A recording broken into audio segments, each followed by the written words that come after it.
What's going on today, YouTubers? Welcome to another edition of Walking Reviews.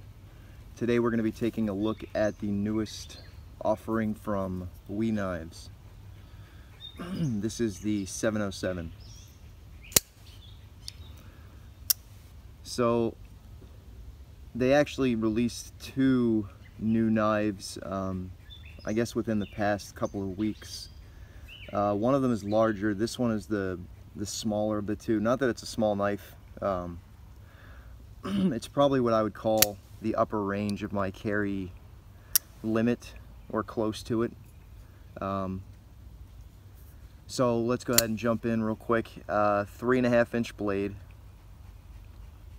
of CPM S35VN. So a little bit of a departure from what we've been seeing. WE Knives recently has almost exclusively released knives with M390 as the blade steel. So I don't know if they did this specifically to change the common price point of their knives, or if they just wanted to do a run in S35VN, since really, like I said, just about everything that they release or have released recently has been M390. It is, as you can see, very classic drop point blade shape with a nice stonewash. I guess that's what I would call a medium stonewash. It is, let me show you. Trying to get it to focus so you can see the blade grind. Anyways, it is flat ground from, is that hollow or is that flat? That looks flat to me. I'm going to call that a flat grind from about 4/5 of the way. You really just have that long top swedge. That long thin top swedge is the only portion that's not this flat grind main bevel. The flats here have a grinder satin finish, and then you can see the little three that kind of called, or that throwback to the WE Knives logo that you can see here in the pivot, milled into the blade, both sides. The only writing obviously you can see is that S35VN. For a 3.5-inch blade, not the most cutting edge. They decided to put in this big forward finger groove, and we'll talk about that a little bit later, but as far as cutting edge goes, you really only get about 3 1/8 inches of cutting edge. What they did give you in cutting edge is very sharp, like I think just about every WE knife that I've had, shaving sharp. So definitely very usable right out of the box. As far as opening, it's solely a flipper opener. This one doesn't have any kind of hole in the blade or anything, obviously. So 3.5 inches on the blade. Handle length is 4.5 for an overall length of 8 inches. And that's about as big as I like to carry. The rasp, I think, is maybe a little bit longer, but it's so thin and skinny that it's, I make an exception for the rasp.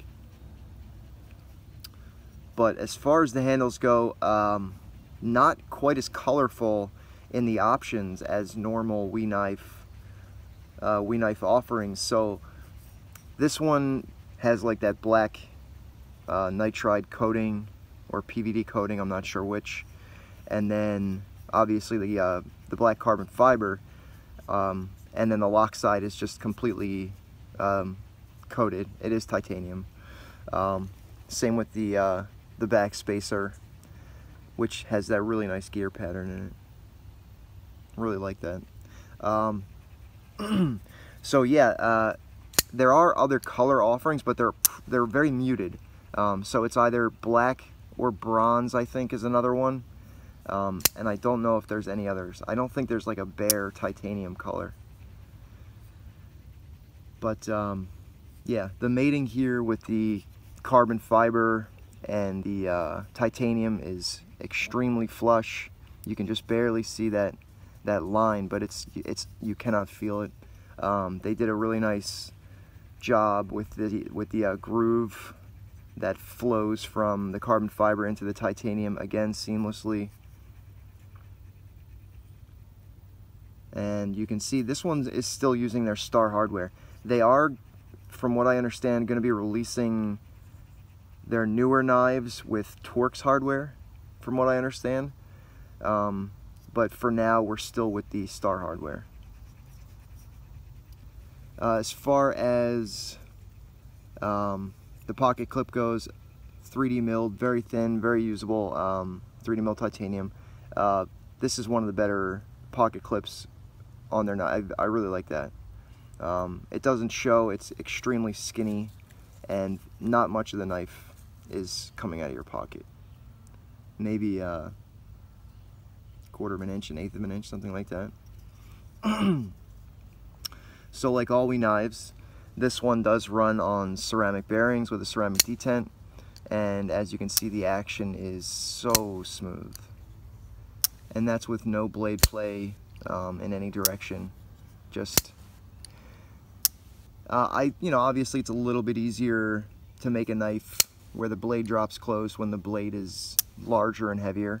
But this isn't what I would call a heavy blade, but 3.5 inches with, the spine here is rounded, but it's still decently thick blade stock.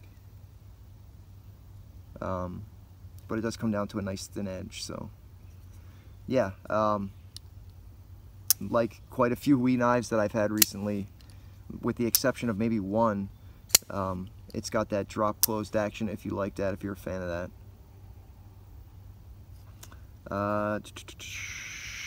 The normal decorative Wii pivot stuff. I like that little hole in the flipper tab. I think it's a nice touch. The jimping is extremely functional on the flipper tab as well. Although this one, the detent is light enough that I prefer the push button, but that's not to say that you can't light switch it. It does light switch very well. But I just prefer the pop that I get when I do the push button on this one.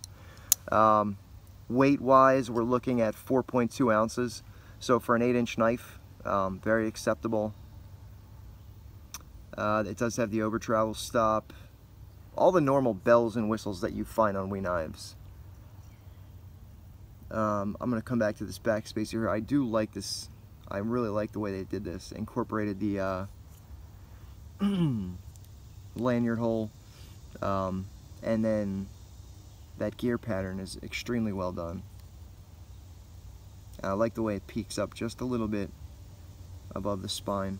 Ergonomically, very comfortable. This is where I'm going to get into that forward finger groove.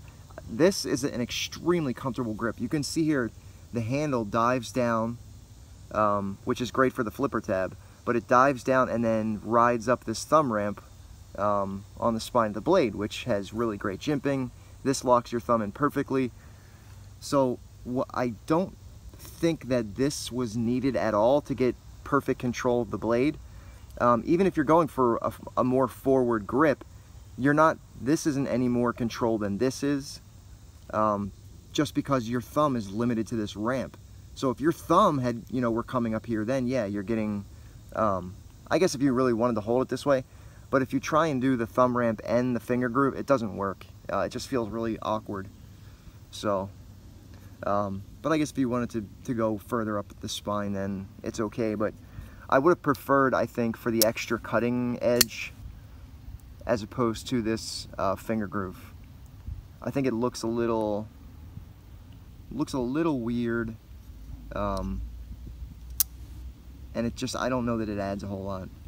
As far as fit and finish goes, centering is just about perfect. Maybe like a millimeter over to the show side, like that would be a little bit better, but nothing I'm gonna cry about. Lock up extremely early, but extremely secure.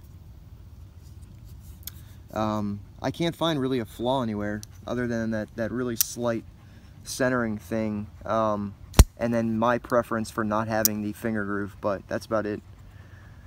So this one comes in at $250, a little bit less expensive than most recent Wii knives, and I think that's because of that S35VN. My guess is that could be one of the reasons that they did that, or maybe they had a huge stock of M390 and ran out. I doubt that, but it's possible. So yeah, I'll take more WE knives than S35VN if I can get them a little bit cheaper. S35VN is a fantastic steel. They harden it really well. It's 59 to 61, so right in that sweet spot for S35VN. And you know, I've been using this for close to a week, and no issues with blade dulling. So yeah. I'm also happy to have a more stainless steel because it's miserably hot and humid in Pennsylvania, in southern Pennsylvania. As I've been doing this video, I was sitting down just because I didn't want to have sweat dripping onto the phone. And just from sitting down, I'm still sweating like a pig, so yeah. You can see my dog, mouth constantly open. His mouth doesn't close anymore thanks to this heat. But yeah. Alright guys, that's probably gonna do it for the WE Knife 707 first look and review. Thanks to everyone who joined my giveaway. I really appreciate the support and helping to grow the channel. So if you didn't get into the custom knife giveaway, do yourself a favor, follow Anton Knives on Instagram, and his knives, like I paid a decent amount for that giveaway knife because I bought it specifically at an auction. But if you get one from him, and I believe his books are open, they're pretty cheap. They're pretty cheap for what you're getting. So definitely check him out. Couldn't be a nicer guy. So anyways, take it easy guys.